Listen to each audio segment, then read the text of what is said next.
Assalamualaikum warahmatullahi wabarakatuh.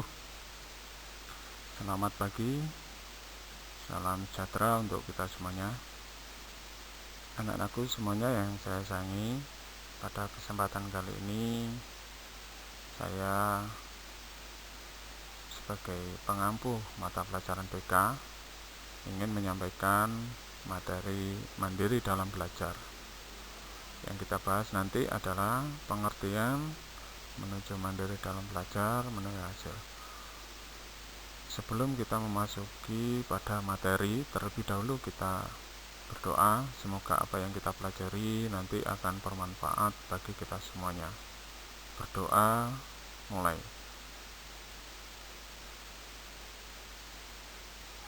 Berdoa selesai. Oke, kita lanjutkan. Dalam materi kali ini, kompetensi yang kita inginkan atau yang ingin kita capai adalah memahami pengaruh positif dari gambaran kehidupan mandiri secara emosional, sosial, dan ekonomi. Adapun tujuan dari materi ini adalah siswa dapat memahami pengaruh positif dari gambaran kehidupan mandiri secara emosional, sosial, dan ekonomi dalam kegiatan belajar.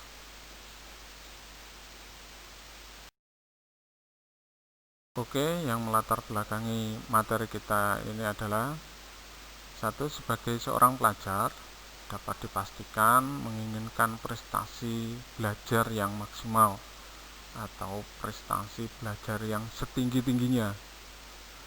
Akan tetapi perlu diingat, pengertian maksimal itu bukan berarti dapat angka sempurna, nilai 100 atau ranking 1 di kelasnya, tetapi lebih mengacu pada seberapa besar dia bisa menggali kemampuannya, memaksimalkan usaha dalam mengejar pencapaian tujuan belajar. Nah, itu prestasi belajar ini bisa dicapai dengan cara mandiri dalam belajar. Oke, kita lanjutkan. A. Pengertian belajar mandiri. Mandiri merupakan kemampuan seorang untuk mengarahkan dirinya sendiri dan tidak tergantung kepada orang lain, disertai dengan tanggung jawab. Tidak tergantung kepada orang lain ini dimaksudkan adalah bukan berarti kita tidak perlu orang lain, akan tetapi kita bisa melakukannya sendiri tanpa harus diperintah, tanpa harus menunggu orang lain. Segala sesuatu yang perlu kita atau yang kita bisa melaksanakan langsung, ya kita langsung laksanakan, tidak usah menunggu orang lain, tidak usah disuruh orang lain, baik itu orang tua, saudara, kakak, adik, bapak ibu guru, dan semuanya. Kalau memang kita bisa melaksanakan, ya kita laksanakan sendiri. Itu dalam hal ini pengertian mandiri. Sementara belajar adalah perubahan tingkah laku dari belum bisa menjadi bisa, dari belum tahu menjadi tahu, dari belum mengerti menjadi mengerti, dan sebagainya. Intinya dari belum menjadi bisa, dari belum menjadi tahu, atau dari belum menjadi sudah. Kita contohkan, dulu waktu kecil kamu belum bisa membaca, maka orang tuamu akan mengatakan, kalau kamu ingin pintar membaca, maka kamu harus belajar. Mulai dari mengenal huruf,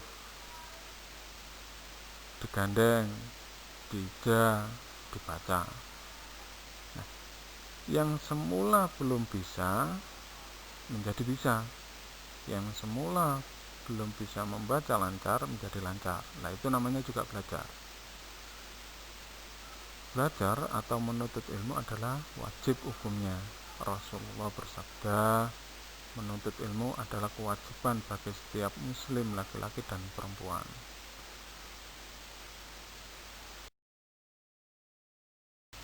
Mengacu pada slide sebelumnya, Kita lanjutkan pengertian mandiri dan belajar. Yang pertama Maka tadi mandiri dalam belajar di sini dapat diartikan sekarang yang B adalah proses perubahan tingkah laku bagaimana menuju mandiri dari dalam belum bisa belajar. menjadi bisa, Yang dari belum pertama, tahu menjadi tahu, kemampuan mengarahkan dari diri belum sendiri mengerti dan menjadi tidak mengerti tergantung pada orang melalui lain. praktek Belajar dan pengalaman erat yang kaitannya dilakukan dengan motivasi. dengan mengarahkan diri sendiri mengarahkan dan sendiri, tidak mengarahkan diri tergantung sendiri kepada maksudnya orang lain. itu berkaitan dengan motivasi. Kalau motivasi kita rendah, maka untuk mengarahkan diri sendiri maka akan kesulitan. Dan sebaliknya, jika kita termotivasi untuk melakukan sesuatu, maka kita dengan mudah dan ringannya dalam mengarahkan diri kita. Pengertian motivasi adalah dorongan dari dalam diri yang ada yang membuat kita terfokus terhadap cara bertindak, berpikir, merasa untuk mencapai sesuatu dan mempertahankan perilaku itu. Jadi, motivasi adalah dorongan dari dalam diri. Mau kemana kita? Mau apa kita? Itu motivasinya. Kita kepinginnya memperoleh prestasi yang tinggi, maka motivasinya supaya kita terpacu ke sana. Kita akan menggerakkan kemampuan kita menuju ke pencapaian prestasi. Selanjutnya, seseorang yang mempunyai memotivasi dirinya, seseorang yang mampu memotivasi dirinya pasti akan mengarahkan segala daya dan kemampuannya untuk mencapai hasil. Jadi, seseorang yang mampu memotivasi dirinya artinya mempunyai keinginan, maka dia akan mengarahkan segala daya dan kemampuannya untuk mencapai keberhasilan itu. Selanjutnya, memperoleh prestasi perlu daya dan upaya yang sungguh-sungguh. Kita tidak bisa berpangku tangan mengandalkan orang lain, tapi prestasi itu perlu diusahakan dan diupayakan dengan sungguh-sungguh. Kadangkala kita itu merasa cukup puas dengan prestasi yang ada pada kita saat ini, atau yang tidak jauh beda dengan teman-temannya, padahal kita bisa lebih dari itu. Contoh, teman saya dapat 70, saya dapat 71, itu sudah bangga, berarti kita di atasnya, itu sudah bangga. Teman saya saja dapat 70, saya dapat 71, berarti saya lebih tinggi. Kadang kala seperti itu. Padahal kalau mau kemampuan kita pacu lagi, maka bisa mendapatkan 80 atau 90, bahkan lebih jauh dari teman kita. Selanjutnya, untuk menjadi siswa yang berprestasi adalah merupakan suatu pilihan. Bukan bersiswa berprestasi artinya bukan suatu kebetulan, bukan suatu keharusan, tapi itu suatu pilihan. Apakah kita memilih berprestasi atau milih biasa-biasa saja? Itu adalah suatu pilihan bagi siswa ketika menuntut ilmu. Kalau siswanya mengatakan saya biasa-biasa saja, ya akhirnya tidak dapat berprestasi. Tapi ketika siswa berkeinginan memilih jadi siswa yang berprestasi, maka dia akan mencapai atau berusaha mencapai prestasi tersebut. Nah, tinggal kita mau atau tidak untuk mengupayakan dan berusaha mencapai prestasi itu. Itu tergantung pada diri kita sendiri, tergantung dari usaha kita mau atau tidak. Itu adalah pilihan Anda sendiri. Ada beberapa hal yang bisa kita lakukan untuk mandiri dalam belajar. Yang pertama, motivasi. Motivasi itu akan membuat kita bersemangat, memiliki energi untuk merealisasikan apa yang menjadi tujuan belajar, membuat seseorang selalu berupaya untuk mewujudkan impiannya. Di motivasi seperti di slide sebelumnya dijelaskan merupakan suatu dorongan, keinginan untuk melakukan sesuatu. Nah, dalam hal ini merealisasikan apa yang sudah menjadi tujuan dari belajar siswa itu. Yang kedua, yaitu menciptakan belajar yang nyaman di rumah. Berusahalah menemukan tempat yang tenang dan bebas dari gangguan, baik suara, baik suasana, atau gangguan-gangguan yang lain. Pokoknya menemukan tempat yang mana tempat itu bebas dari gangguan. Bisa di kamar, bisa di ruang belajar, bisa di ruang tamu, dan sebagainya. Saya yakin di rumah kalian mempunyai tempat belajar tersendiri dan didesain sesuai dengan keinginanmu, sehingga kamu bisa belajar dengan tenang. Yang selanjutnya yaitu pencahayaan yang cukup. Jadi menciptakan ruang belajar yang nyaman itu dengan pencahayaan yang cukup, jangan remang-remang, jangan terlalu silau juga, karena akan mengganggu proses dalam waktu membaca atau menulis. Mata akan cepat lelah. Terus berusahalah untuk duduk di kursi berpunggung di depan meja. Artinya ada sandarannya, berpunggung itu ada sandarannya. Carilah tempat yang jauh dari keramaian. Kalau di depan itu banyak keramaian, di tepi jalan ya cari yang artinya rumahnya di tepi jalan, biasanya banyak kendaraan lalu lalang, itu akan ramai, maka tempat belajarnya supaya tidak dekat dengan keramaian itu, artinya cari di belakang. Siapkan alat tulis yang lengkap, menyiapkan tempat tugas, buatlah papan tempel. Artinya papan tempel itu mencatat hal kecil terus ditempel sebagai jadwal. Selanjutnya yaitu persiapan menghadapi pelajaran. Bangunlah sebelum matahari terbit, kerjakan sholat subuh. Jadi bangun jangan sampai kesiangan. Terus periksalah semua barang-barang yang harus dibawa ke sekolah. Jadi disiapkan, jangan sampai ada ketinggalan entah itu alat tulis, buku, apalagi tugas yang harus dikerjakan atau yang harus diserahkan kepada Bapak Ibu guru saat itu akan berpengaruh baik konsentrasi, baik nanti suasana di belajar di sekolah itu akan cemas memikirkan tugas yang ketinggalan.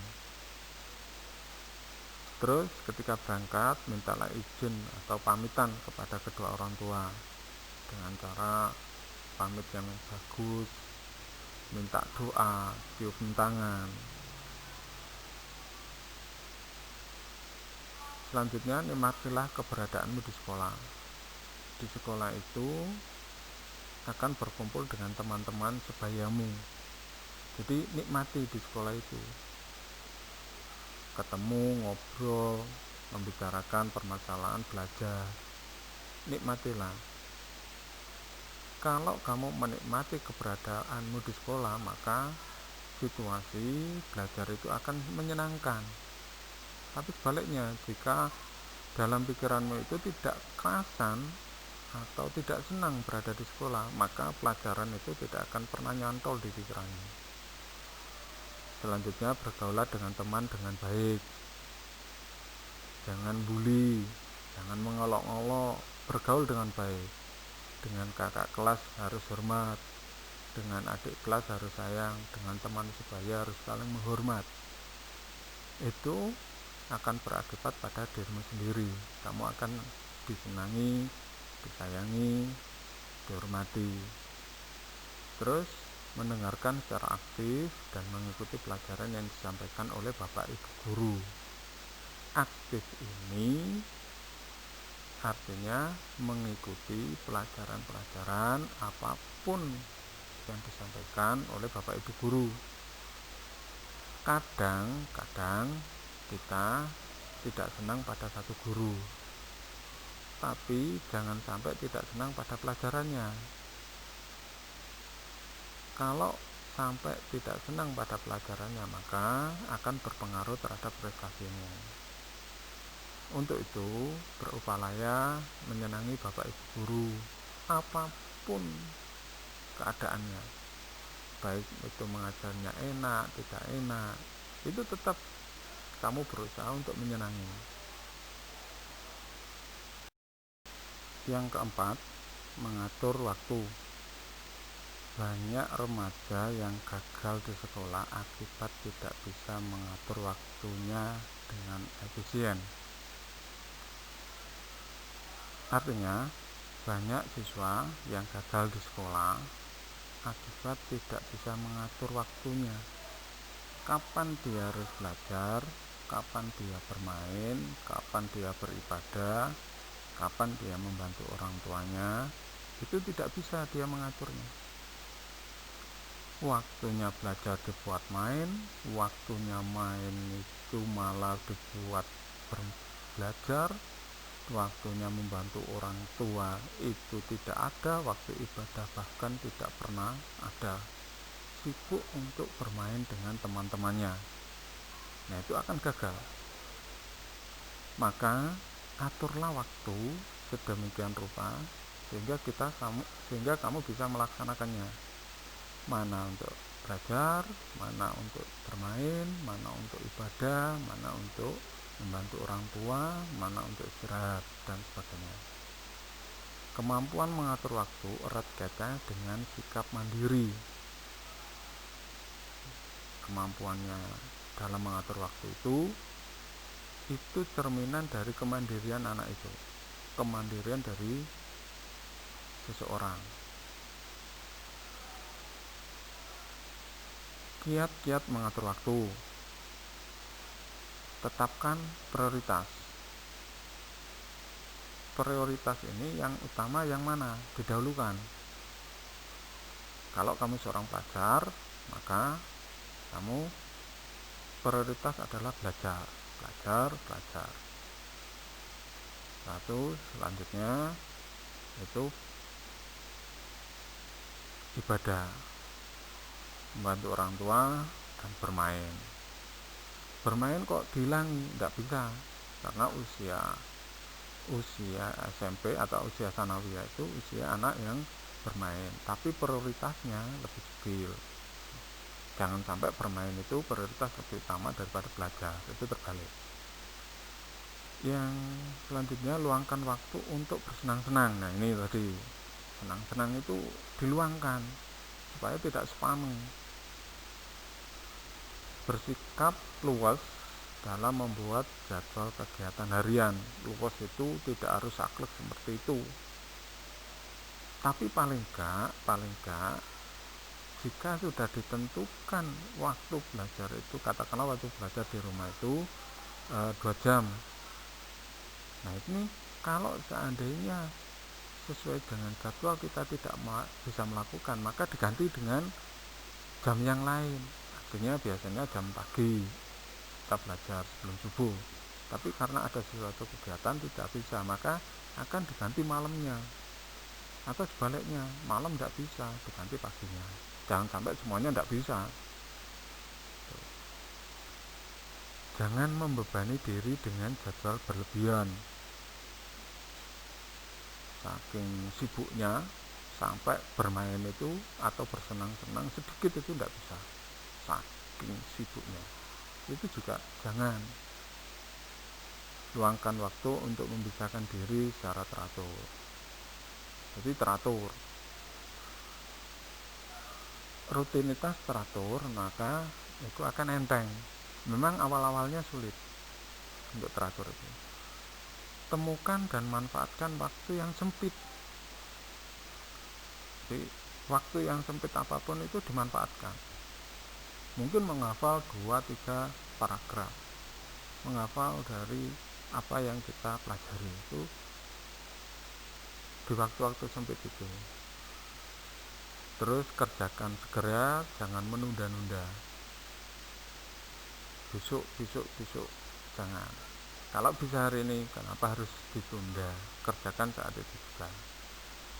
Yang kelima, jangan lupa berdoa agar Allah Subhanahu wa Ta'ala memberikan kekuatan bagi kita semuanya untuk bisa menjadi pribadi yang mandiri, yang sebenarnya. Oke, kita lanjutkan. Yang poin C, menuai buah dari mandiri dalam belajar. Seseorang yang menanam dan bisa merawat sikap mandiri dalam belajar pasti akan menuai buah dari hasil jerih payahnya selama ini. Kita ambil contoh seorang petani. Jika dia ingin memperoleh panen yang banyak, maka dia harus menanam, merawat ini mulai memupuk, menyirami, mengendalikan hama dan sebagainya. Bahkan kalau petani buah itu harus membungkusnya buah itu supaya tidak dipangan lalat. Nah, hal-hal yang dilakukan petani ini supaya nanti hasilnya bisa banyak. Demikian juga dengan seorang pelajar. Jika kepinginnya prestasi, maka dia harus merawat sikap mandiri dalam belajar ini, baik di rumah atau di sekolah. Tuh. Selanjutnya, adapun buah yang bisa dipetik dari sikap mandiri dalam belajar adalah memperoleh pemahaman yang maksimal terhadap pelajaran yang diajarkan di sekolah. Jadi kalau kita bisa mandiri belajar, itu pemahaman secara maksimal. Pemahaman apa yang dipelajari di sekolah itu kita bisa memperolehnya. Lebih mudah mengatur aktivitas harian, karena pribadi yang mandiri dalam belajar terbiasa dengan mengatur waktunya. Karena kita sudah terbiasa dengan mengatur waktu dan tidak diperintah dengan kesadaran diri sendiri untuk melakukannya, maka aktivitas harian ini kita bisa melakukan dengan mudah. Selanjutnya, seseorang yang mandiri akan lebih mudah dalam merencanakan masa depan. Jadi kalau orang yang mandiri itu lebih mudah merencanakan masa depannya. Saya kepingin jadi ini, maka saya harus melakukan ini untuk mencapai tujuan itu. Lebih disayang orang tua. Ini jelas. Anak yang mandiri, anak yang tidak diperintah, itu sesuai dengan aktivitasnya bisa melakukannya. Mana waktunya belajar, mana waktunya ibadah, mana membantu orang tua, mana bermain. Orang tua akan lebih sayang. Kesayangan orang tua ini akan membantu siswa itu untuk memperoleh atau mencapai cita-citanya. Karena orang tua akan mendoakan. Satu contoh, ketika kalian pamitan sekolah, Bu, saya mau berangkat sekolah, maka ibunya dengan tulus akan memberikan doa. Iya, anakku, Semoga kau menjadi anak yang pintar. Semoga sukses. Hati-hati di jalan. Sebaliknya, jika anak yang tidak mau pamitan, maka kadang orang tua itu akan mencari, kemana anak saya tadi? Sudah berangkat tahu belum? Anak kok? Dan sebagainya. Itu akan keluar dari ucapan orang tua. Di ujung pertemuan kita kali ini akan saya sampaikan bahwasanya tidak ada hasil tanpa usaha. Apalagi dalam situasi saat ini, di tahun 2020 ini, seluruh dunia, terutama kita, dicoba oleh Allah Subhanahu wa Ta'ala. Kita mendapatkan cobaan berupa wabah penyakit COVID-19. Itu merupakan cobaan yang terbesar saat ini, karena semuanya terkekang, semuanya dibatasi, semuanya diatur. Dengan teman bergaul diatur, dengan orang lain diatur, semuanya diatur supaya penularan COVID-19 ini bisa ditangani. Untuk itu tidak ada hasil tanpa usaha, artinya segala sesuatu itu untuk mencapai hasil maka kita harus berusaha. Demikian juga karena kita situasinya semacam ini, sehingga pembelajaran itu dilakukan dengan cara online, daring. Supaya kita tetap membuahkan hasil, maka kita harus tetap mandiri sesuai dengan jadwal yang disusun, rutinitas seharian yang disusun. Sehingga dengan usaha itu, dengan usaha yang mandiri maksudnya, kita bisa memperoleh sesuatu ilmu, yang mana ilmu itu akan bermanfaat pada dirimu sendiri. Banyak Bapak Ibu guru memberikan materi, kalau hanya ditumpuk saja maka tidak akan bisa memperoleh kita ilmunya. Pemerintah sudah mengupayakan banyak melalui televisi. Bapak Ibu guru menyampaikan dengan cara daring, menyampaikan materi lewat WA, lewat YouTube, lewat e-learning dan sebagainya. Nah, harapan saya bahwasanya supaya kita jangan sampai terpengaruh dengan hal-hal yang demikian itu. Meskipun itu berpengaruh, tapi usahakan kita tetap mandiri dalam belajar. Tidak usah disuruh lagi untuk belajar, sebab kewajibanmu adalah belajar. Dan jangan lupa doa itu adalah suatu hal yang sangat penting bagi seorang hamba. Tanpa berdoa, tanpa doa artinya maka usaha itu akan sia-sia. Usaha betul dilakukan, tapi harus disertai dengan doa. Doa tanpa usaha itu bohong. Usaha tanpa doa itu adalah suatu kesombongan. Bekerjalah 2/3 kali lebih banyak dari orang lain, karena usaha tidak pernah membohongi hasil. Demikian yang bisa saya sampaikan. Mohon maaf atas segala kekurangan. Semoga apa yang kita pelajari di hari ini dapat bermanfaat bagi kita semuanya. Salam sukses. Assalamualaikum warahmatullahi wabarakatuh.